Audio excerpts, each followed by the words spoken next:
بسم اللہ الرحمن الرحیم۔ السلام علیکم ورحمۃ اللہ وبرکاتہ۔ ایک بہت پیارا سا واقعہ آپ کے ساتھ شیئر کرنا تھا۔ حضور صلی اللہ علیہ وسلم کے خواب میں آمد۔ نور الدین زنگی کے زمانے میں روم والوں نے 2 آدمی مسلمانوں کے بھیس میں بھیجے کہ جا کر حضور صلی اللہ علیہ وسلم کے جسم مبارک کو نکال لو۔ نور الدین زنگی کے خواب میں حضور صلی اللہ علیہ وسلم آئے اور کہا کہ یہ 2 کتے ہیں، ان سے میری حفاظت کرو۔ خواب میں 2 آدمیوں کی شکل بھی دکھا دی کہ یہ 2 ہیں۔ نور الدین زنگی پریشان ہو کر اٹھ گئے، وضو کیا، 2 نفل پڑھے اور پھر سو گئے۔ پھر وہی خواب کہ 2 کتے ہیں، ان سے میری حفاظت کرو۔ نور الدین زنگی نے اٹھ کر وضو کیا، پھر 2 نفل پڑھے اور سو گئے۔ پھر وہی خواب آیا کہ یہ 2 کتے ہیں، ان سے میری حفاظت کرو۔ تو اس پر نور الدین زنگی پریشان ہو گئے، اپنے وزیر کو بلا کر کہا کہ میں نے یہ خواب 3 دفعہ دیکھا ہے۔ تو وزیر نے کہا کہ آپ وقت ضائع نہ کریں اور جائیں۔ نور الدین زنگی اس وقت 20 آدمی کا قافلہ تیار کیا، دن اور رات سفر کرتے ہوئے مدینہ پہنچے۔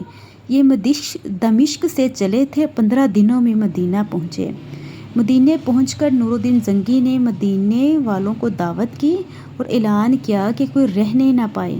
پھر پوچھا کہ سارے آ گئے؟ کہا گیا سب آ گئے، لیکن ان میں وہ 2 آدمی نظر نہیں آئے جو خواب میں نظر آئے تھے۔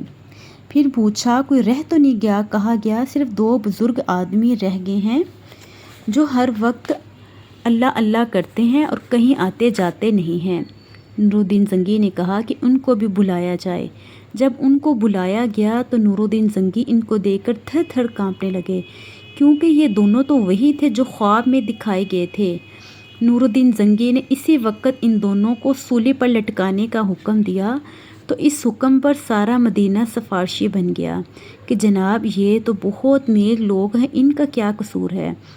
نور الدین زنگی نے کہا ان کے مکان کی تلاشی لی جائے۔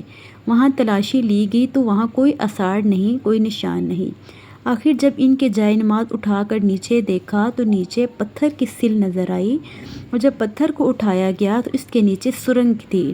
یہ سرنگ میں چلتے گئے، حضرت عمر فاروق رضی اللہ عنہ کے پاؤں ننگے ہو چکے تھے۔ یہ دونوں رومی کافر یہاں تک سرنگ کھود چکے تھے۔ نور الدین زنگی نے اسی وقت ان کو سولی پر لٹکا دیا اور پھر ان کو آگ لگا دی۔ نور الدین زنگی نے پھر روضہ مبارک کے چاروں طرف کھدائی کروائی، پھر گہرائی تک کھدائی کروائی، پھر اس میں سیسہ بھروا دیا، اوپر سے بند کروا دیا، پھر کسی کافر کو ایسا کرنے کی جرت نہ ہو۔ اللہ اکبر۔ یہ بہت اچھا واقعہ تھا۔ نبی پاک کو خود ہی خواب میں نظر آ گیا تھا کہ کوئی ہے جو میری قبر کو کھودنا چاہ رہے ہیں۔ انہوں نے نور الدین زنگی کو خواب میں آ کر خود ہی بتا دیا۔ انہوں نے بھی بہت مبارک کام کیا، اسی وقت پہنچے اور کافروں کے عزائم کو انہوں نے ناکام کر دیا۔